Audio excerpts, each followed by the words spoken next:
There we go. I think we're here. Hey, Yes, we're live. We are we are live. live.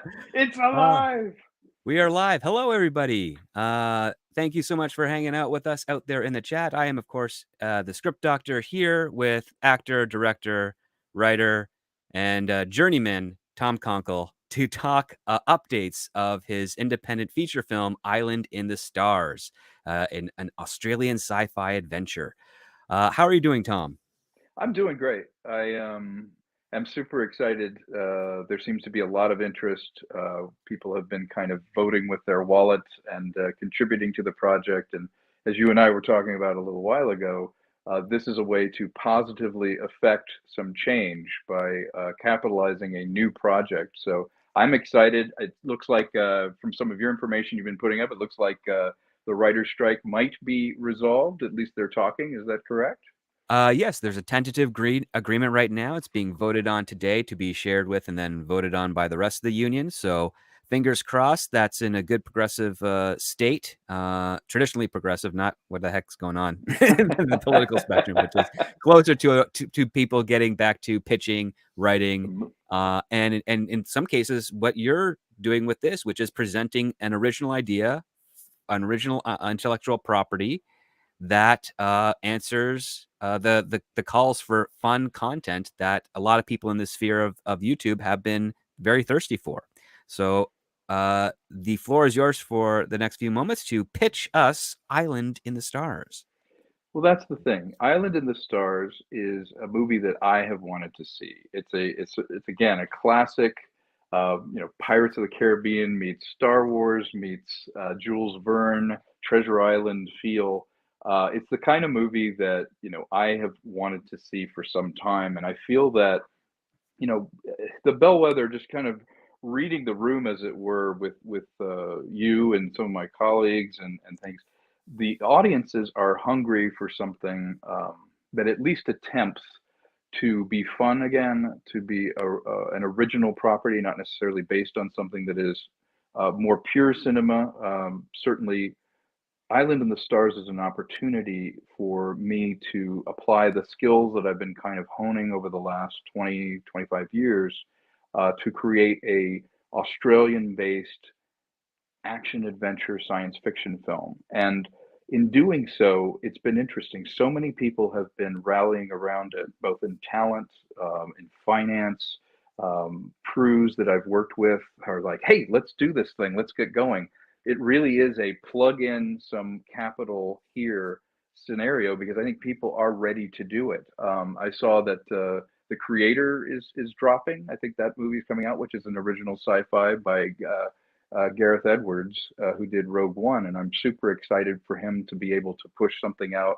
And the thing that's interesting about that parallels our film is, like Island, he was able to keep the costs down. I believe it was very reasonable. It was an $80 million film as a sci-fi epic, and it allowed him to have some creative freedom to not be tethered to rebooting or remaking something or the kind of white paper that comes down from corporations. Like, no, this is the story I want to tell. It's a reasonable amount of money. I feel like we can make our money back on it. That's exactly the aesthetic that you and I have been talking about with our scripts. I know you and I are excited to have the strike over because we've got a number of genre scripts that we want to start shopping, and all of them, it costs nothing to have a great idea. And it's all in the execution and all in how you budget it. And the idea with Island in the Stars is this: we can reach, literally for the stars as far as this goes metaphorically, but we can also do it in a cost effective way because the skills that are in house with our company and the way that we're going to value engineer this and design it, we're going to use practical effects, we're going to use everything we can. At the end of the day, it's about performance, execution, and a story with structure you can hang everything on. And we have that. So we're really looking in the middle of this campaign to bring people in. If you've been disaffected, if you are saying, why don't they do this? This is the opportunity right now. Jump in with some super talented, qualified people and me, who can make this film, and take a look at the IndieGoGo campaign because it's already halfway over. Yeah, and I mean, considering the fact that this is a grassroots campaign of the very indie type that's going out there, we're doing pretty well. We are literally one shy away. You are literally one shy away from 100 backers, 18% of the goal, which is Yep. currently around 12 grand US. Let's take a look at some of the tiers. We did in the previous stream, we went over some of the basic ones, but Yeah. what's also kind of really impressive is that you've gotten a number of people doing some of the higher tier Yeah. claims and perks. And we got 16 for a shot across the bow. I see here, Yeah. which seems to be a pretty popular one. And this comes with all sorts of cool features. Please captivate the audience with a little bit of that. And for you guys listening out there, the link is pinned in the chat. I've got it up here on the screen as well. So please go take a Hmm. look, browse. And if you have any questions you want to ask Tom, this is the perfect venue to do it. So I please would love that. get them in there. You don't have to super chat them. Just do at script doctor, and it will flag up automatically on my end. And if you want to super chat them, please, you're more than welcome to do so. But again, it's Yeah. no obligation. If you can, just direct your money to the campaign so that you guys can, be confident knowing that's going to a movie that you are going to really enjoy. And as you said, Tom, it's buying the ticket when you really need it. So Yeah, let's take a absolutely. look at a shot across the bow perk, which seems to be pretty popular among Yeah. supporters. And yeah, share something about that. People are liking that. And by the way, Script, you do deserve some super chats. Um, the um, the interesting thing is people that want a little bit more of a full experience. Like I actually got a Zoom call from someone who wanted to put in the 199 perk, and they wanted to kind of have it explained, and they wanted a fuller experience. And we were talking about how much they enjoyed the special features on Blu-rays and DVDs, and how this is really the next level of that, where you get a much more interactive experience, including a thanks in the actual film. You know, you're able to write your portion of the history that you have with this film into the film. With this particular perk, you're getting a copy of the script, you're getting a copy of the poster, you're actually buying the Blu-ray now. You will receive that before anybody else. You're getting the special thanks. You're actually getting an IMDb film credit, so you actually will be searchable as part of the film. It's like if you're like, oh, Hollywood sucks, Disney sucks, all these things suck. I want to do something about it. You can inscribe your name on a film that you actually said, you know what, I want to try something different. Let's try it. Let's see how it works. Let's put something down. You know, in what it costs to write a super chat and complain is like, why does all this stuff seem the same or rebooted or whatever? For that same amount of money, you can be part of a film. And at this level, at the level of this perk, you also get a soundtrack and you get a star chart vector print, which is super cool. It's a physical media part of the film. I don't know about you, but I love tangible collectible things, and I've really missed now that most props are going digital. You know, a lot of model work has been eliminated. A lot of everything except hand props have been pretty much relegated to the digital realm. It's cool to have a physical part of the film. It's cool. I actually have a real resin cast of the gun from Blade Runner that the production designer did a limited run of these things, and I got it back in the late 80s. Oh So yeah. yeah, yeah, it's really cool. And a friend of mine a friend of mine who I was doing a short with, it's actually up online. I did it years ago. It was a goof on a lightsaber battle. A friend of mine, she goes, well, I think I have. My dad worked on Empire Strikes Back. I have one of those things somewhere. She reaches over her shelf and had one of the original lightsaber hilts right there. And I was like, wait, this is the lightsaber from Empire Strikes Back? She's like, oh yeah, that's the original lighting element that they used to make the thing out of it. And I was like, can I use this in the short?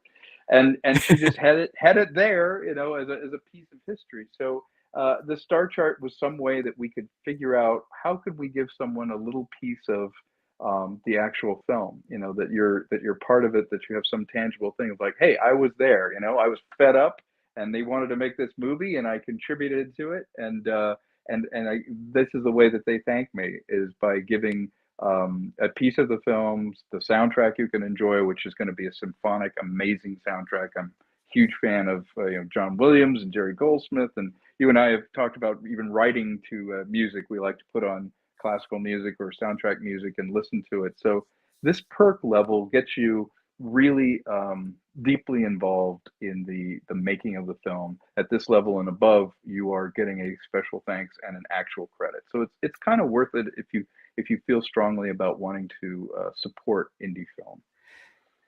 Yeah, and that sounds like some really great stuff too. Because again, not just myself, but even one of my best buddies, we learned a few years ago that a prop company out in LA, somewhere out in LA, I believe, um, Mm-hmm. got their hands on the original fabric that was used for the Adam West Batman costume. Oh, that's And great. they managed, and they got all the original specs and everything, and they started using up that fabric to create literal on-screen identical replicas of the Batman cowl from the William Dozier show in '66. And me and him That's got the cool. last two that they had on sale from, I think That's it was like cool. W2 Studios.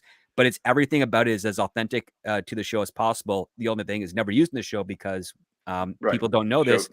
Yeah. After it was used on the show for more than 2 episodes, it would start to turn purple because of the tungsten lighting that was on it, and it would change the color of the cowl. So, but it's So the the wear and same. tear on it. Yeah. But the thing is, when you get that type of thing where it's like, oh, this is kind of a part of the history of something you love or something that you can contribute to, that's always a really cool thing to have. I mean, yes, Yeah. getting an original prop lightsaber from Empire Strikes Back is fantastic. I know people that got Crazy. original costume pieces from like Superman the movie, like Yeah. the That's like wild. other. There's more than one Kryptonite replica that they made prop for that, to put around Christopher Reeve. I've Yes. seen them up panned, and it's like, yeah, we got this. It's like now you out there have a chance to get something similar to that for this new movie, uh, with a donation to these perks. Um, and Yeah, I and remember when I first moved out here, Script, one of my jobs was they wanted me to clean out Roger Corman Studios, one of their warehouse, and I saved a bazooka from a Julie Strain film that had been used in everything back to Battle Beyond the Stars. I have that in my garage. I rescued some three-quarter-inch videos, some other propage that I ended up using in my own shorts and my own films, but you could just see there's this craft to it. There was this, it's called kit bashing. You're familiar mhm. with kit bashing, Oh right? yeah. Yeah. But you should probably explain that to All the right. So people. kit bashing is taking existing models that are like off the shelf and just kind of putting them together in some way or form to create something new. A lot like the Millennium Falcon from Star Wars was kit bashed through a bunch of Navy vessels, airplane vessels, parts, stuff that was done on the model side of things.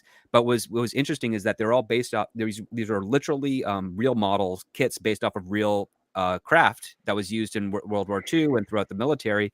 And That's when right. they finished the model, they realized, oh, we have to make this big. And they decided, oh, wait a minute, we actually don't have to worry about anything. All we have to do is go to a junkyard that has all this stuff in there and just grab what we use from the model kit to build it in practice to scale. And That's that's what right. they ended up That's right. doing. And it ended up becoming that's how they're able to keep under budget. So that is the advantage of kit bashing when it comes to Yeah. making models and then upscaling it for practical in camera effects. Yeah, I can see that they'll lay down, before you pull the pieces out. If you buy a model car or a ship or something, it comes in that sort of grid. You could even see where they've glued different patterns. It's called greebling. Mhm. Greebling is where you glue the patterns where they're still in the thing. And if you have a starship go over or something, it gives it that very cool kind of encrusted look to it, which I love. And I want to try that in Island a little bit, where if we can build some stuff out and actually kind of work with that. I would love to, kit bash and greeble some stuff together. I think that would be a lot of fun. And again, that'll be more propage that's kind of available after the fact. I see you. I could. This is wonderful. Somebody got the Leviathan perk, which was the top level one. Yes. Now, this is a great perk. It's actually pretty comparable to normal investment that happens in Hollywood anyway. So this is really getting as close as you can to being, a One of real the producer, exec producers. the Yeah, exec yeah, real producer, producer. a real producer, a Yeah, more authentic producer, I would say, because again, even Yeah. in Hollywood, there's not many authentic producers. And I know a lot of people Yeah, when they think about donating to campaigns, like, well, I'm not really a producer. I want to assure you, yes, you are. If you're contributing money to this in exchange for a credit and some perks with regards to the movies, that gives you that credit. Like that is that's how right. simple it is here. That's how it works. And It's we just have like someone the that old did the Leviathan. Yeah, it's like the old days where, a patron of the arts. Mhm. The only way in Italy that an artist would be able to be free to be creative, to be free to write or to paint or create, was people seeing value in it and patronizing the arts by contributing money. This is just simply the digital extension of that, where somebody goes, I like this idea, saw Tom. I'm going to go ahead and invest in him, invest in the idea. This is a way to do that where you're contributing something, and our thank you is at this level. Certainly you're going to be a VIP on the red carpet, meet the people that you helped facilitate, at a higher level of input, with your money. You're actually a executive producer credit, and um, you're much more part of the process. And the gentleman that's already gotten this perk, we've actually had a Zoom call with and included him in our thought processes for this campaign. He's very excited, wants to help in any way that he can. Big fan of film in general, and so um, anyone that decides to come in at this level will be a valued member of the team. And it takes many hands to lift this film up. So that's why the higher perks exist. Is that that moves the ball forward, but it also, if you've always wanted to have something to do with it, and been trying to figure out, how would one get involved in this? Like, I don't even know how I'd get into it. If that's what you're thinking, take a look at these higher perks, because you would not only be welcome, but you'd be tangibly helping to shift the paradigm from a few companies that are kind of determining what gets made. And you and I both know that they are the tastemakers, unfortunately, where we're pitching to them. But if we can bypass that with a grassroots, this is the way to go, and that amount of money for that perk would make a big difference. Not only will it make a big difference, it actually works in tandem with giving that person who donates there, who is interested in production, a wealth of experience and understanding of the industry, so that if they wish to pursue this further on their own, they will have a lot of the tools at their disposal to do so. And speaking of which, this goes to a super chat by Jonathan Carlson. Thank you so much for the 4.99. Yeah, he says production seminar donator here. When can we expect the seminar to be given? Looking to help out a friend in the next year or two. Oh, that's great. Those seminars we set up, we wanted to give something back.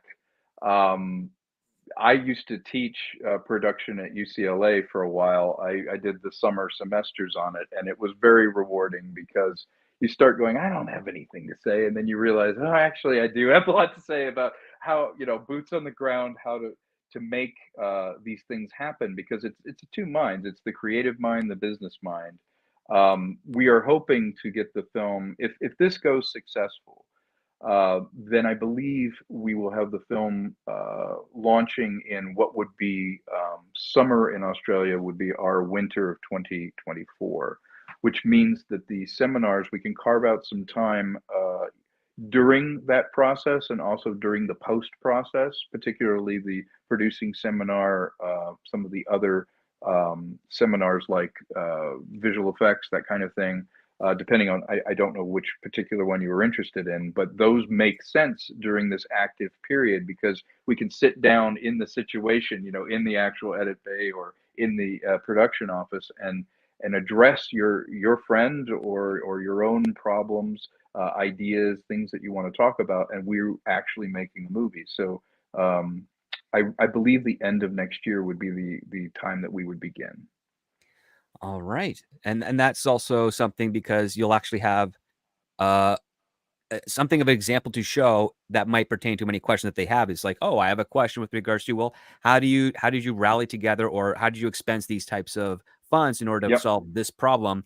Boom, you get a behind the scenes example of it, exactly. which is In the moment. Yeah, in the yeah, moment, and that's a really valuable tool as opposed to just going in theory. Which, don't get me wrong, the theory is good to get your feet wet, but yeah. once you get that theory, seeing the actual way if it's put in place, seeing the crazy problems that come up as a result of trying to solve the problem, or the amazing solutions that present themselves in going in a different direction. The production is it's a very crazy, fun. It's moving a small army. Yeah. It And is. you raise a great point, Script, is that it is very rare, if we're intellectually honest, it's very rare where you could dial up and go, "Hey, I really like Mission Impossible. Can you guys tell me how you did this?" And you actually get information back. What usually would happen is you would go to a community college or you'd go to a film school or something, and you would be presented with hypotheticals and things, but it wouldn't be someone who had last week budgeted out, the grip department, or last week dealt with an issue in scheduling a VFX or post flow. This is an opportunity to go, you know what, I bought in on it now and I want active information. I wish I had access like that when I was first getting into it. There was more of a barrier to entry where you can't just call up someone actually in production and go, "Hey, how do I do this and how do I do that?" They just wouldn't let you in. So this is kind of a cool opportunity to give back knowledge, which, maybe you guys will create something amazing, and I would love that. I mean, that sounds like a great deal. I never got that type of stuff beforehand when I started out. I had a production class with some producers that were still active, but at the same time, when the production is done and the level of involvement that goes into production once it gets into release, sometimes it becomes a blur. Yeah. so Yeah. so you don't actually know all the details, but this gives you an opportunity where if you do have those questions, they will be answered in a lot more detail than you would ever expect. Pretty much like you're part of the production itself because you technically are at this point. Um, Yeah. that's a very valuable learning experience, and it's I would say it's kind of also a bargain because it usually takes many years for a lot of people to to get access like that on their own accord. Here is Yeah. it's kind of just skipping the line, but Yeah. of giving Skipping you the line. attention, giving you the one-on-one attention needed so that you get full understanding of it, as opposed to the likes of a seminar or a class of 30 to 80 people, depending on the type of lecture hall Right. you're in. I've Absolutely. been lost in those as well. Um, Yeah. as informative Well, as they are, it's like there's always a little bit of out of reach nature. So this one here is more of like far more closer than you're ever going to get, and I think it, that's a really cool aspect of the perks you offer for VFX. You got production, you have writing. Um, Correct me if I'm wrong, because again, I have not been sleeping much over the last weekend due to all the hectics that's going on with the unions. Do you have a directing seminar in there as well? I believe there is one, although I don't want to speak out of turn. I'd have to check. Maybe if you scroll back, we Yeah. can double check that. There's producing. Wait, there was. Go back. Let's see. There was meet and greet the creators. That would be with me and VFX, Mike. screenwriting, VFX, producing, screenwriting, producing. Okay. Well, adopt a meeting the pilot. creators would be with me. Yeah, that would be with you. Right That would technically be your there. directing. There we go. So there we would talk about directing, and it's interesting. One of the first jobs I had out here was, a PA as a production assistant, and that's sort of the grunt level work. And I remember the first PA job I had, it was even uncredited, like you didn't even get a credit.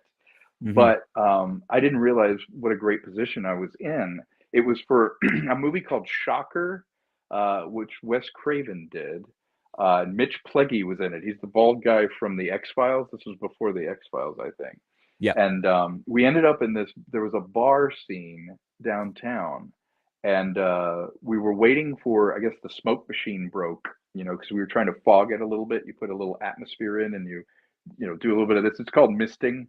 You mist it, and my job is misting some stuff and get some fogger and help them set up the stuff. And not knowing it, I sit down next to Wes, and I didn't know him on sight at the time. I know you Nightmare on Elm Street. I was familiar he'd done that, but I didn't know what he looked like. So I ended up having this really great conversation with this dude about story and everything. It turns out it was Wes Craven, and because the fog machine was broken, I talked to him about 40, 45 minutes, and he's like, "Wow, you really take horror seriously." And he told me, "Oh, I'm a literature professor. I actually was a lit major, and I English major, and I ended up doing horror because I like it, and it is a very primal literary thing." And we were talking about how comedy and horror are the only two things where you have a visceral response, the scream or the laugh. And I made a point to him that I had heard, and Wes Craven was like, "That's very good." I said, "Comedy releases tension, and horror increases your tension to then release it."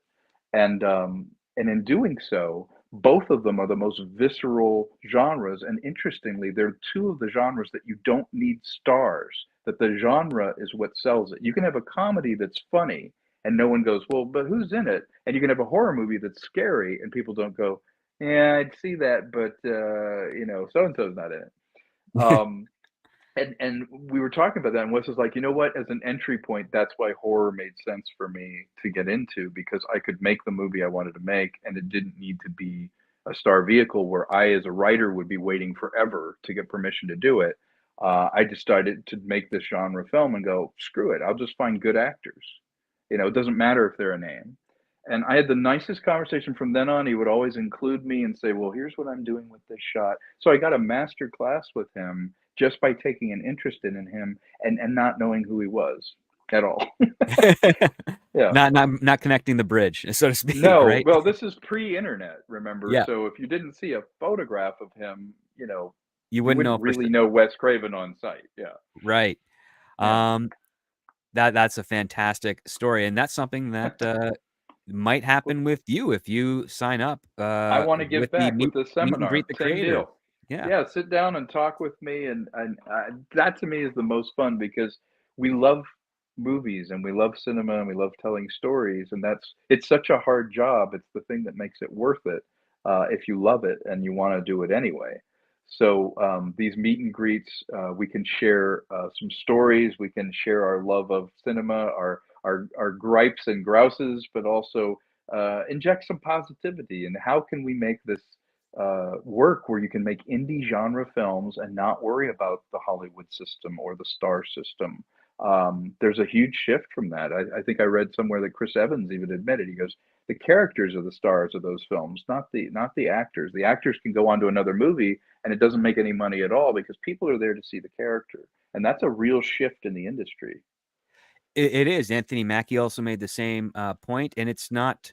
It's something that I think has caused a disconnect between Yeah, the talent that draws us to something that we might not normally by reflex be interested in, but be very grateful to see. I yeah. mean, like growing up as a kid, I was always a big fan of Marlon Brando from some of the black and white Hmm. features like Streetcar Named Desire Oh yeah, great and whatnot. stuff. But I was also too young to see The Godfather. But the only reason I wanted to see it is because Marlon Brando was in it, and I already liked some of Right. the other stuff he'd done. And when you do see The Godfather, you're like, wow, this is really, really good. And It's then you really start good. exposed to people Yeah, you want, like Diane Lane and yeah. Al They Pacino. actually did pretty good on that one. Yeah, yeah. And yeah, and that's kind of the thing is there sometimes an actor that you like seeing their performance will open up your mind. Same thing happens with the director. And for those that get really True. into the nitty gritty of the industry, your writers and your producers, like you just Absolutely. love something so much. You want to know everybody who worked on it and you want to start following their career.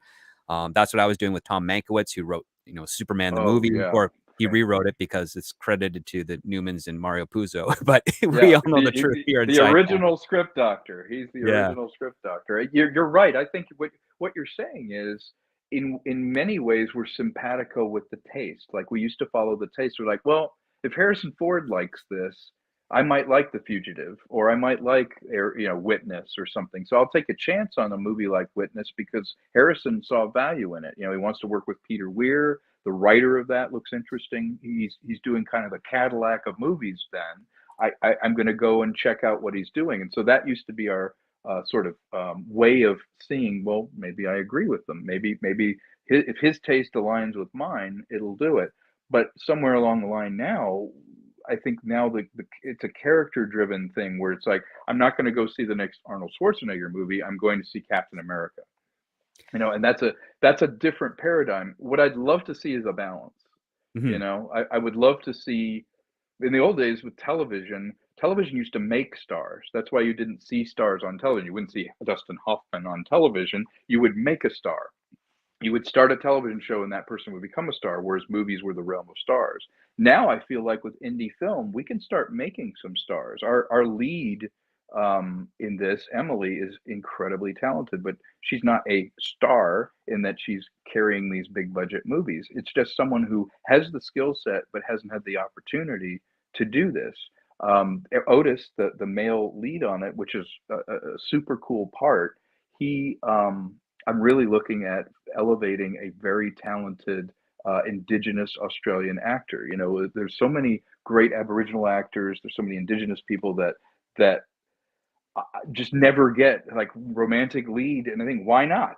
You know, who cares what he looks like? Who cares what his race is? If he's a good actor, and it would be cool to give someone an opportunity that doesn't get a chance in the system. You know, all of us have something inside of us that we're capable of that the rest of the world doesn't believe. And rather than ask for permission, why don't we just elevate that together? You know, find somebody. It's like, well, you're good. Let's give you a chance. Let's see how this plays out. If you've paid your dues and you do the hard work, who's to say that we want the same five people in every movie? Yeah, it ends up becoming derivative as a point because you're losing the variety, and it's also what you're proposing here, which is something far more traditional, which is it's not the agenda of DEI. It's actually the opposite. It's like, no, no, we see opportunities in this person, and we want to bring Yeah, them in not to showcase them for their immutables, but to be like, yeah, this is a really talented person, and their immutables should not prevent them from being in a role because we just want them in there. And that's yeah, one of the things I wanted to talk about to kind of get ahead of any of the doubters out there. Yes, the main character, the focus of this character is a female, but her strength is not through physicality; it's through the choices that she makes, which is the traditional definition of strength in story. It's not can they beat up a bunch of people in a room, or can they lift yeah, a car off of a yeah. No, child. she doesn't. It's Yeah, they're presented with a difficult situation, and they have to make a choice that we ourselves would also find equally difficult to make. So tell us a little bit about Jackie Driscoll in this story so that people can actually point to Island in the Stars to see this is how you do that, right? right. Yeah, you know, it's something you gave a lot of thought to. The you know the idea of it being her story just simply came out of the idea of a daughter looking for a strong father figure. In the case of her family, her father is aboard a ship called the Gallivanter, and he is shipping out into space to do salvage, to do trade, or do whatever, which is very relatable throughout time. We all have had a parent or someone who dies a little bit out in the subway, but they're doing it to take care of you.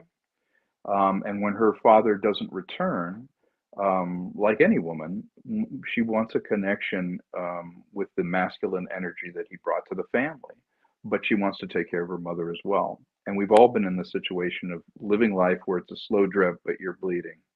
And with her, she's a deeply flawed character. She's made the decision passively to do the right thing and stay where she is and be responsible, take care of the inn that she's running and her mother, and go.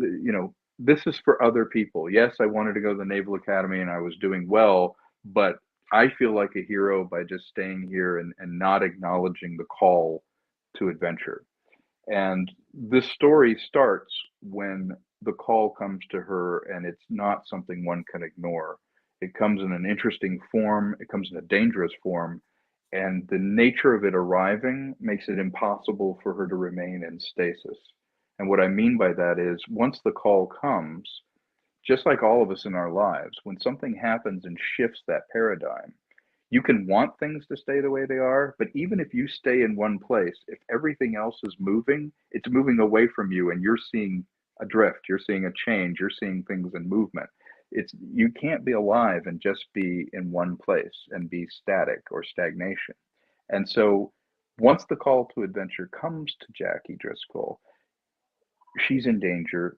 The safety of her existing life is in danger, and it commands her to answer the call. Where is my father? Why am I receiving this call? And I can't stay here and be safe, and neither can my life. And in doing so, she classically questions whether she has what it takes, and maybe she doesn't. and she has men around her that are her mentors, ex-military doctor, a benefactor who's looking for one more adventure, in the classic sort of. I love old pulp stories. I love the comics from the 30s and 40s. In fact, I'm Facebook friends with Shane Black, and Shane Black is a huge fan of these pulp. We will trade images of pulp magazines and pulp covers, because what I like about them is the sort of black and white, iconic view of storytelling, where it's like there's the person who wants to go on an adventure one more time, who's in danger. There's the doctor who represents the mind and the intellect, but needs that passion, needs to have some calling to what they're doing. And then you have Jackie, who's kind of learning from all these mentors and people.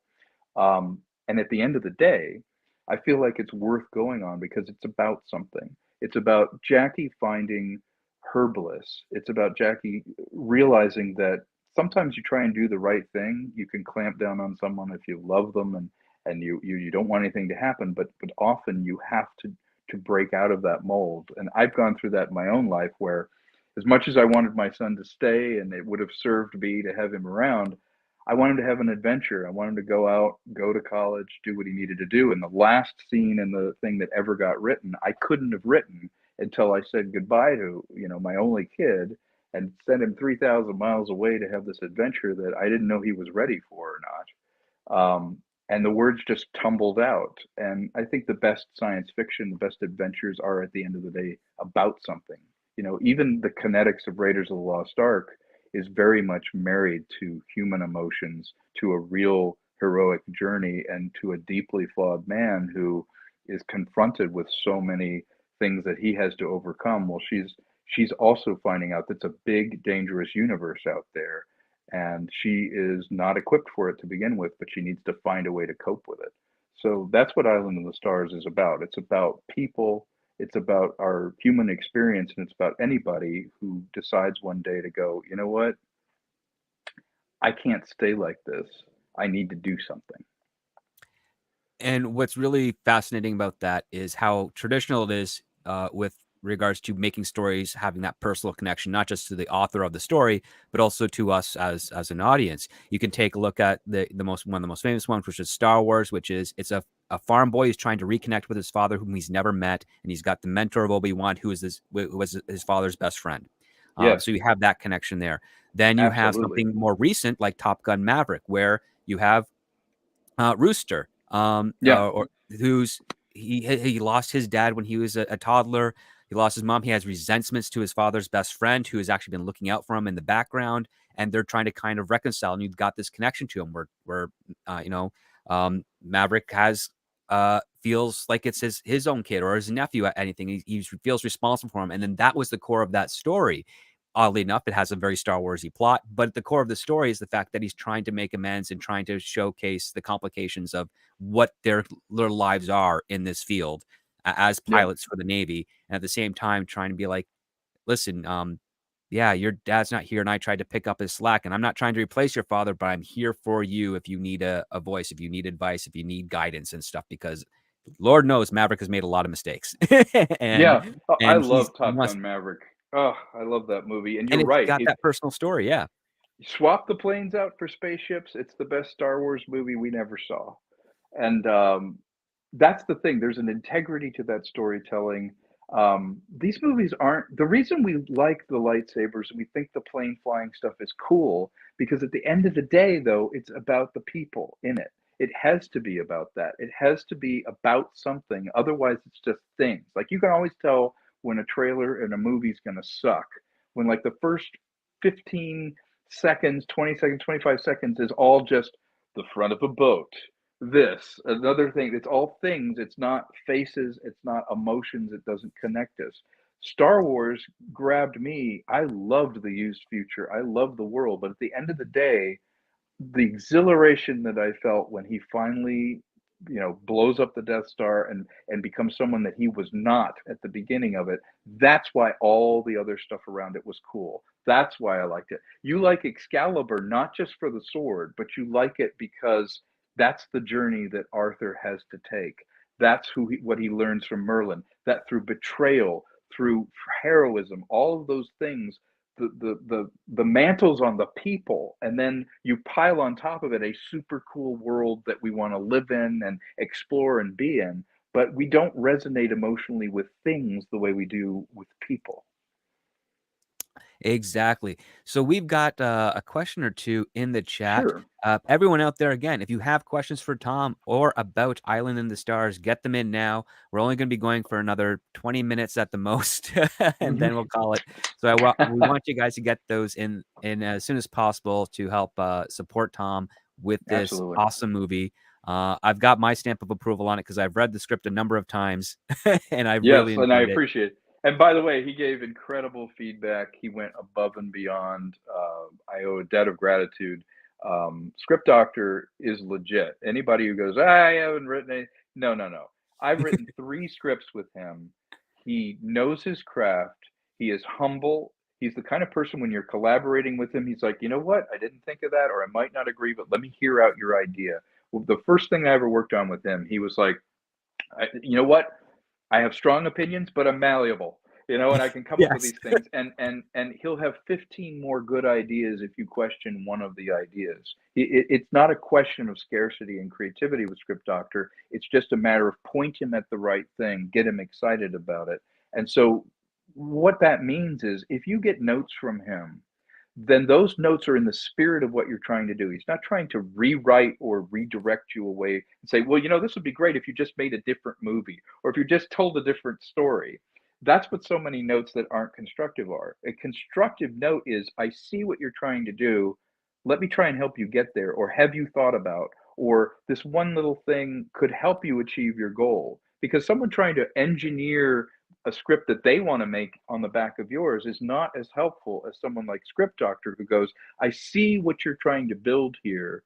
And in my opinion, these are areas that it could use improvement to get what you want. If a good movie does what you promise it's going to do. If it's a horror, it needs to be scary. It needs to make you care about the victims. It's a sci-fi adventure. It needs to feel like you have gone somewhere with the characters. And so with a script, and you're working with Script Doctor, you want to look at that script. And one thing he did for Island in the Stars is look at the whole script and go, I see what you're trying to do tonally. I see what you're trying to do with the characters. And he gave me constructive feedback at each level, but he envisioned it in a way that was compatible with what we were trying to make. And that's what you want when you're collaborating with someone. That's what you want when you get Script Doctor's notes. Is that you want someone who's giving you notes in the spirit intended. That's what every person knows. Like, listen, you and I have actually dealt with producers who they've read our scripts and they're saying, well, I want you to do this. And it's like, that's not what I'm telling. That's not the story Exactly. I'm telling.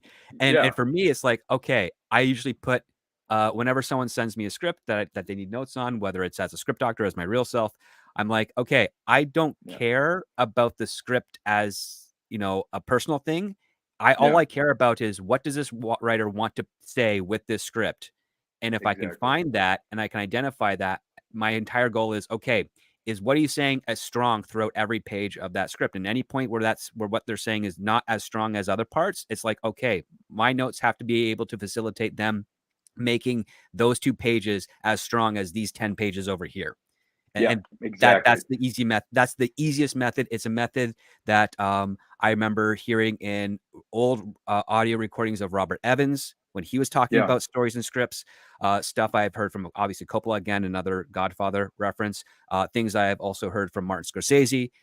Like, it's just, what are you trying to say? Honor the premise of your story. And Yeah. that's what I do on the notes. Thank you so much for the cross promotion there. But let's get back to Island of It's the not Stars cross question. promotion. It's the truth. We have to be intellectually honest. What we're putting out there, I think your audience resonates with that. Hopefully, people will see this thing and realize that this is what we're trying to do. It's not a. This isn't a. There's no angle on it. There's no promotion on it. It's just 2 guys sitting here talking that I've worked with you, doing these films, doing these scripts, and we're trying to do something different. And this is a chance. People out there, if you're hearing it and you like what you're hearing, now's the time to buy the ticket.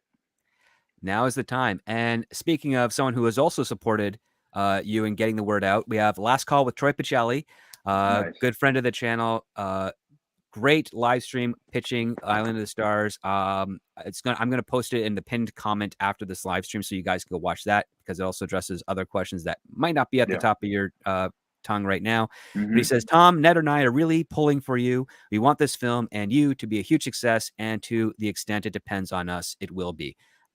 Absolutely, I think. That's a wonderful sentiment, wonderful spirit, and I wish I could clone Troy, but I do feel like he's authentic, and from the moment that he started taking an interest in the hard work that I was putting out on YouTube and some of the stuff, I realized, you know what, this is the kind of person that I'm doing this for.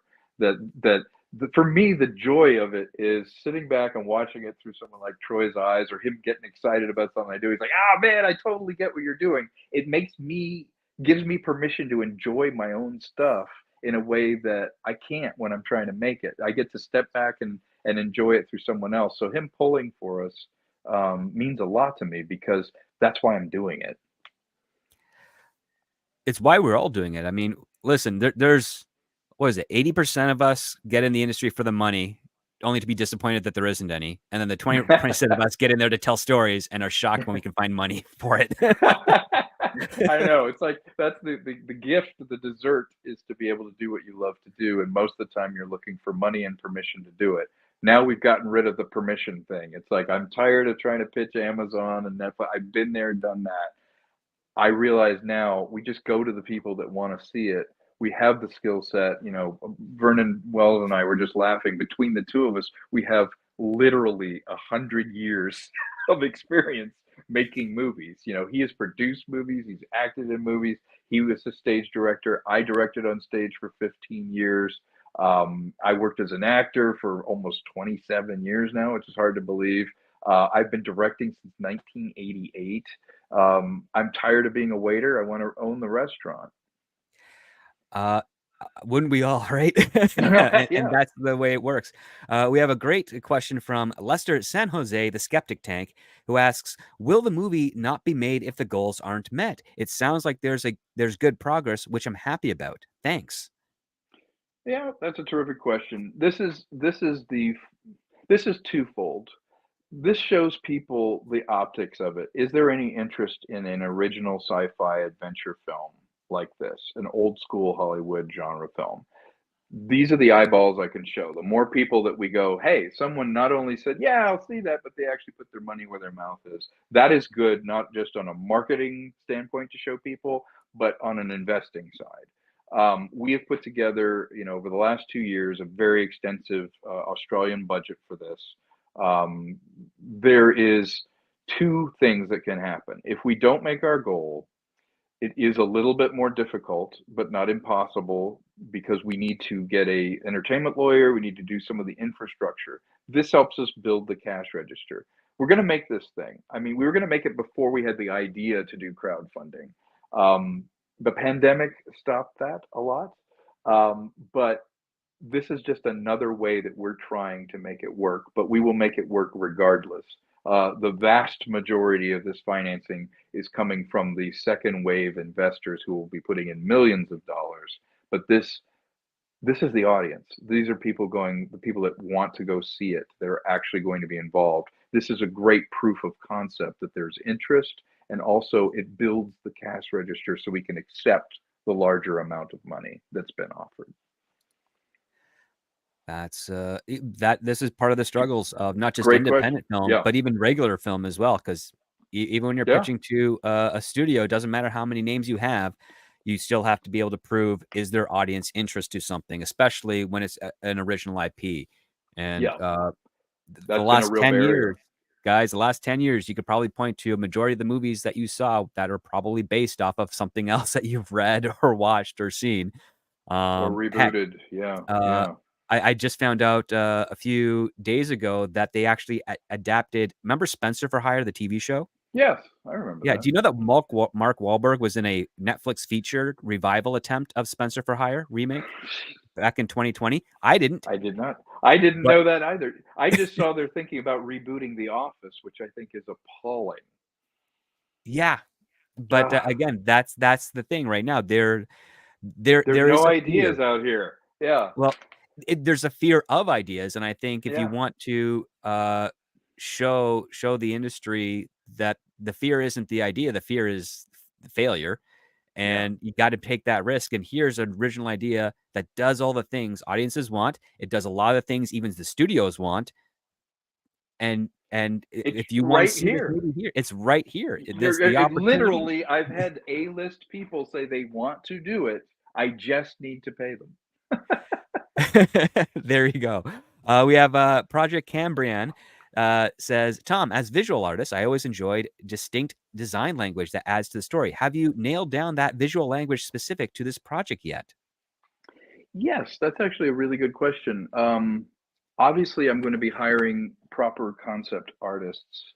I reached out to a few through the ArtStation and DeviantArt, um, to find out what their rates and things are. As far as a design language, there are two distinct design conceits. One of which was I really wanted to see a projection of, because society was left in that more Royal Navy Victorian aesthetic, I wanted to see that moved forward by several millennia. But seeing how social mores influence clothing design, ship design, a more ornate aesthetic in general, I wanted to see that married against the sort of pulp adventure look of, hey, it's an alien jungle, there's an ancient temple, there's all these sort of implications of a much more ancient culture. Though there may not be aliens per se, I'm a big fan of. I read a piece recently where we're in a late stage in the universe's evolution overall. We may have missed the sort of golden Goldilocks period, if you will, where civilizations could have flourished, where the universe balance was allowing for life to propagate itself. We may have missed that. We may be, in the late stage of that. And I thought, well, that's kind of interesting that anything alien you would run into would be something that died off, 10 million years ago, because that's when the universe was flourishing a lot more. And I thought, oh, that's kind of a cool idea. So the aesthetic of things that are alien can also be ancient. And I thought, well, that's kind of cool. So the design language in this is really to reflect the social mores in the way they're dressed and the technology they're using. Steampunk was a huge influence on me. Diesel punk, where they call things contraptions and they have an organic sort of design flow to them. And something I really liked in the 18th century aesthetic was things needed to also be beautiful, not just functional. I know we've gone for function over, design. You have the sort of the Apple aesthetic where it's a slab of silver and that's it, which is cool, but it shouldn't be the only thing we're doing. So my design language very much is a second script over top of all this, where everything needs to make sense. And I think a big mistake science fiction films make, and tell me if you agree, Script Doctor, is they feel like everything was designed by the same one company or same person. You'll see the alien tech and that, but it all kind of feels like the same industrial aesthetic that the same two guys designed, or some lady came up with this costume design and the costumes are the same for everybody. I'd like to see some variance. Well, that's one of the things I really was fascinated about reading your script is the fact that you have the hotel inn that Hmm. Jackie runs with her mom, and then you have a completely different aesthetic when we see a certain character's home and Yes. what's inside there, Yeah. and then further later when we get into the vessels and whatnot, Yeah, and the the ships. vast Yeah. difference that's there, and also the way you have different characters sporting different fashion that it feels like it is branched off from a core, but it still has Hmm. something very unique for it of itself. So Right. that's one thing that I think audiences are really going to enjoy is that there's going to be art re-injected into technology, which is something we've kind of been missing Yes. for a few decades, essentially. Yeah. There's been They that kind took of the utilitarian aesthetic, the industrial aesthetic. Much like Australia, if you break off, you evolve all these creepy, weird creatures and all this creepy new stuff in isolation. So I'm thinking, if we journeyed out to the stars, well, if you had a pirating culture where they existed to raid shipping lines in deep space, well, they'd have their own aesthetic. and then you'd have this Victorian aesthetic going out, but it could evolve independent of things. And so you could have one biome be very primitive and kind of cool with an ancient temple, another biome where it's like what happens if an 18th century harbor town in England just got moved up Blade Runner style? What would that look like? So yeah, absolutely.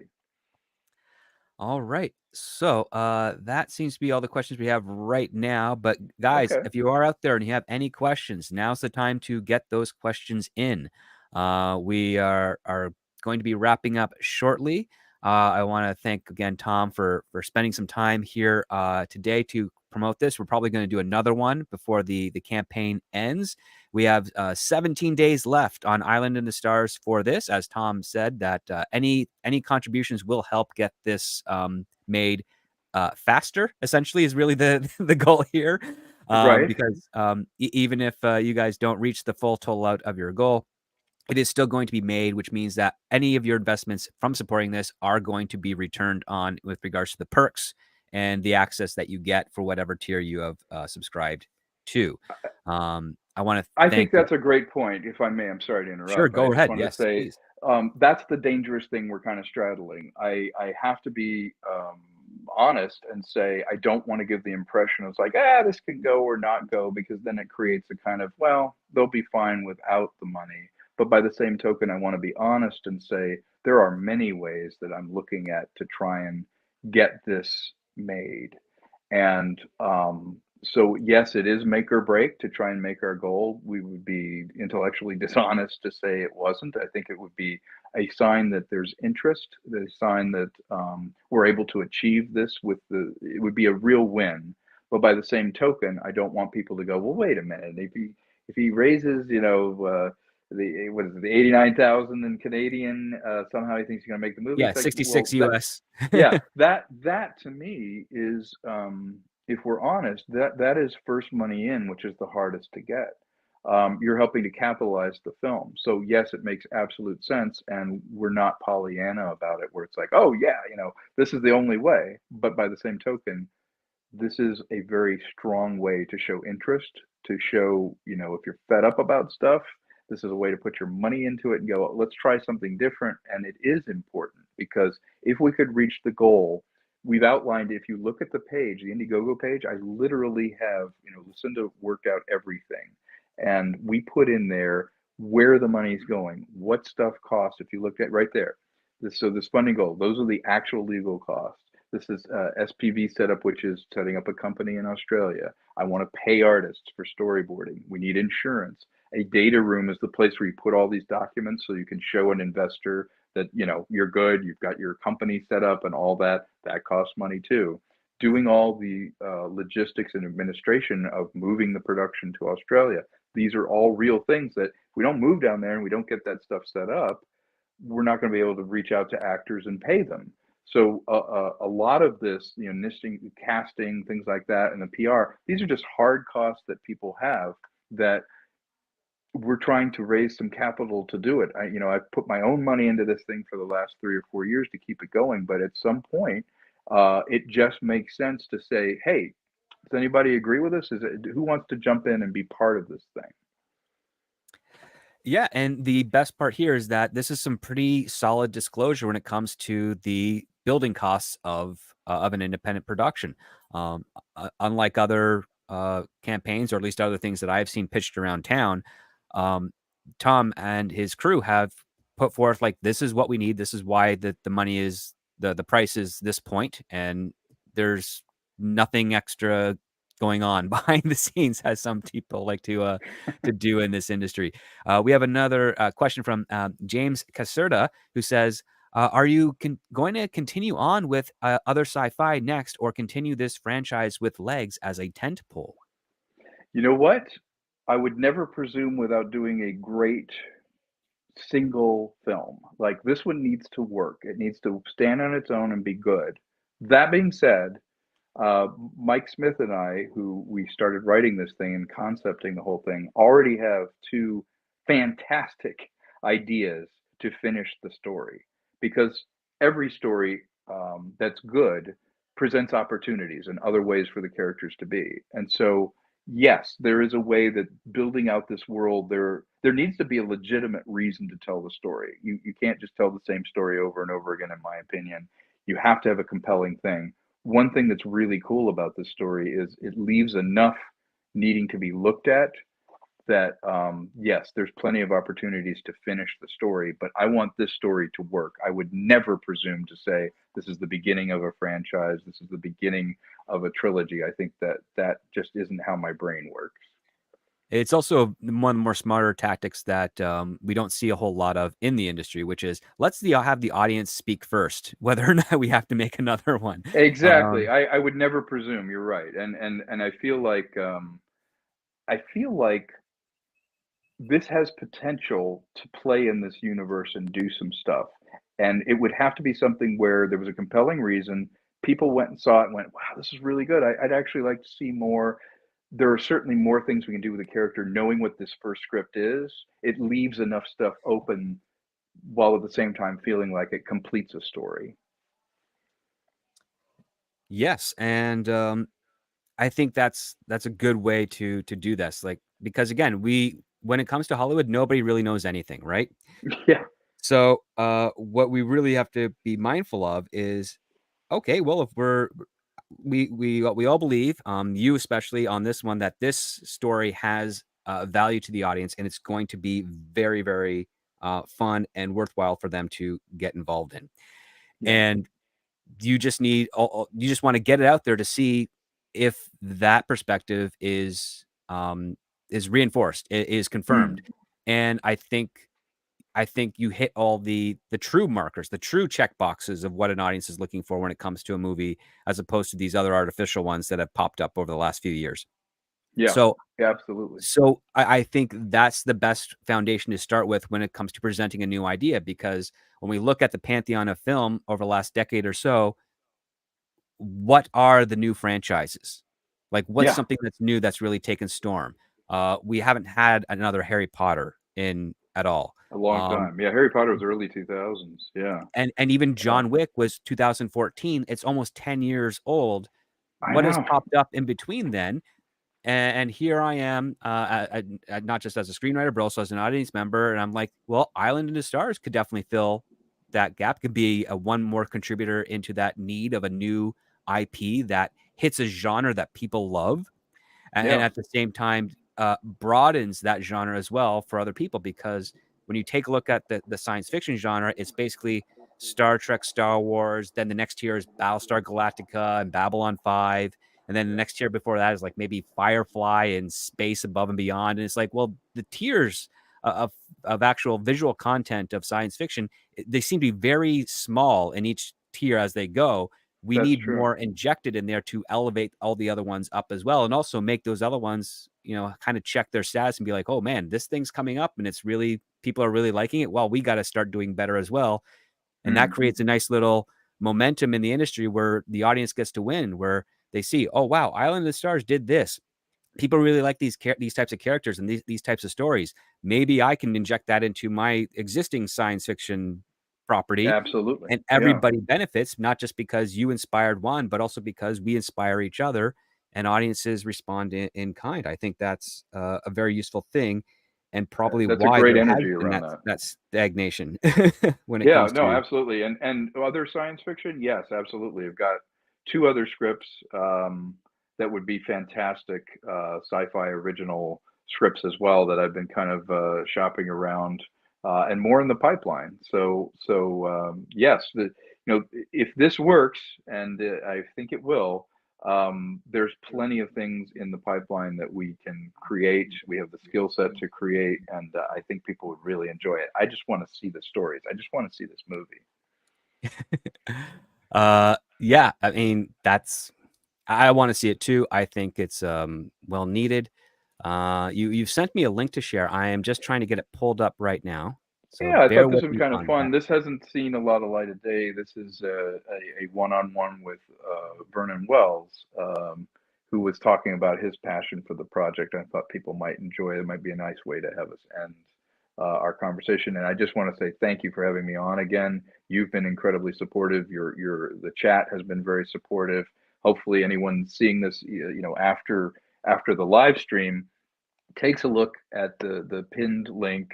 If you see some value in this and you've been, disaffected about what's been out there, or if you want to be part of the creative process, take a look and see what level you want to get involved, because we're trying to make it worthy of you. Yeah. So, yeah, you sent it to me via text. I'm trying to get it into my email so I can actually upload it because it's on my phone right now. Oh, okay. So, well, you know what? Let's see. Yeah.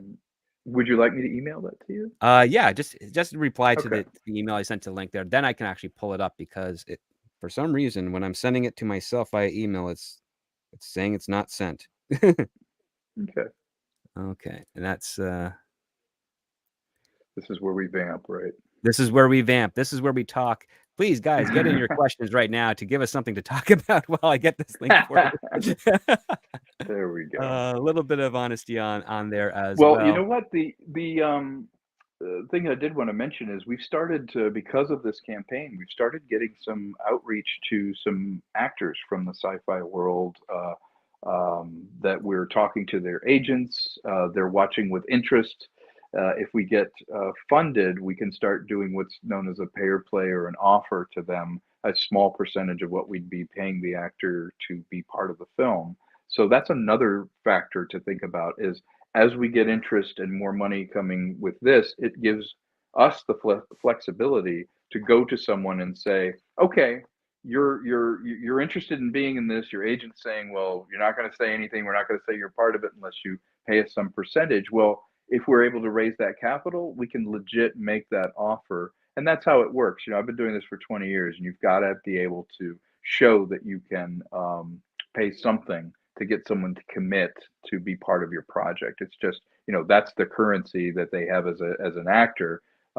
They want you to, when you're out there, raising funds based on their name, they want to know that you're legit and that you're going to be able to compensate them for not only their acting talent, but their recognition. You're like, oh, I know that person, and they're going to be in the film.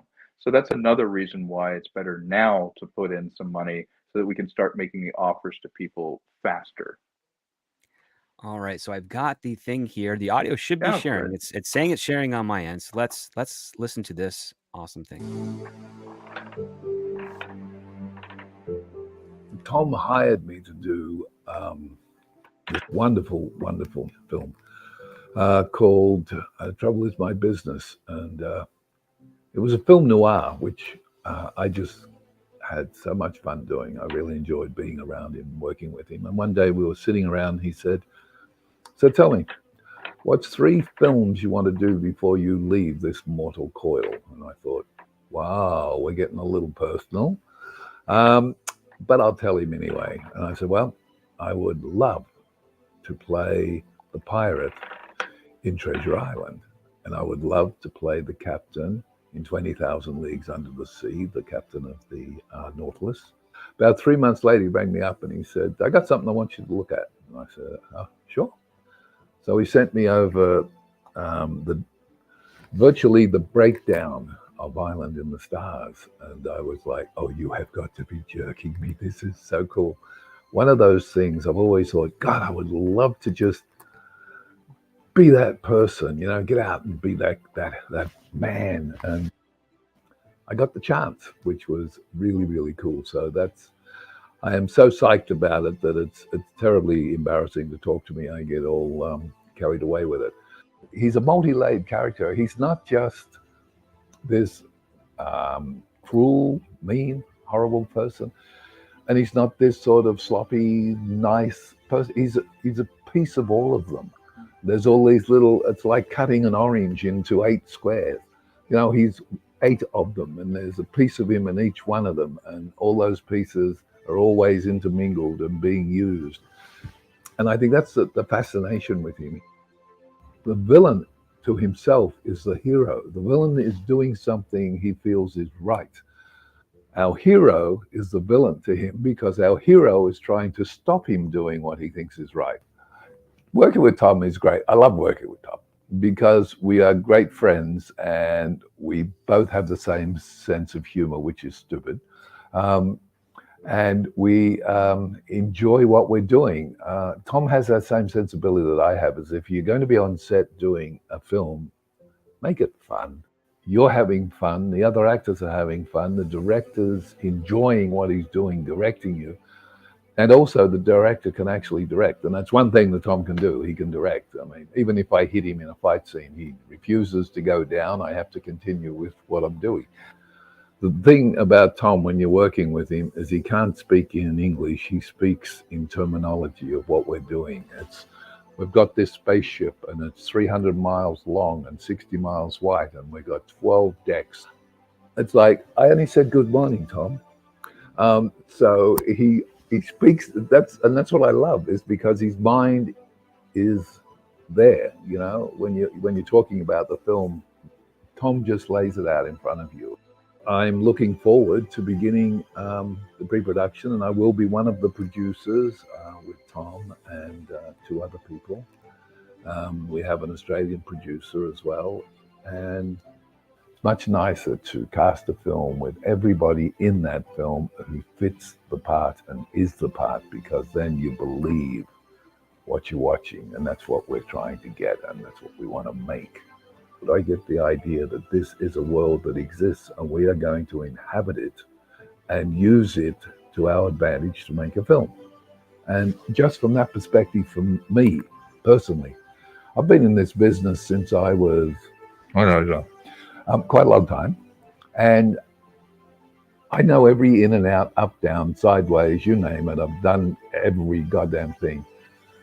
For me, I think this is the most important thing, is that I can get this material and I can get this stuff with Tom together and I can look at it and go, I have 150% knowledge that this man will make this work.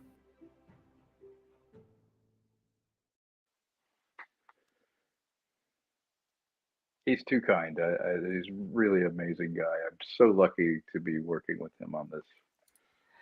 Yeah, and you know what? He sells it well. He's got a lot of great experience.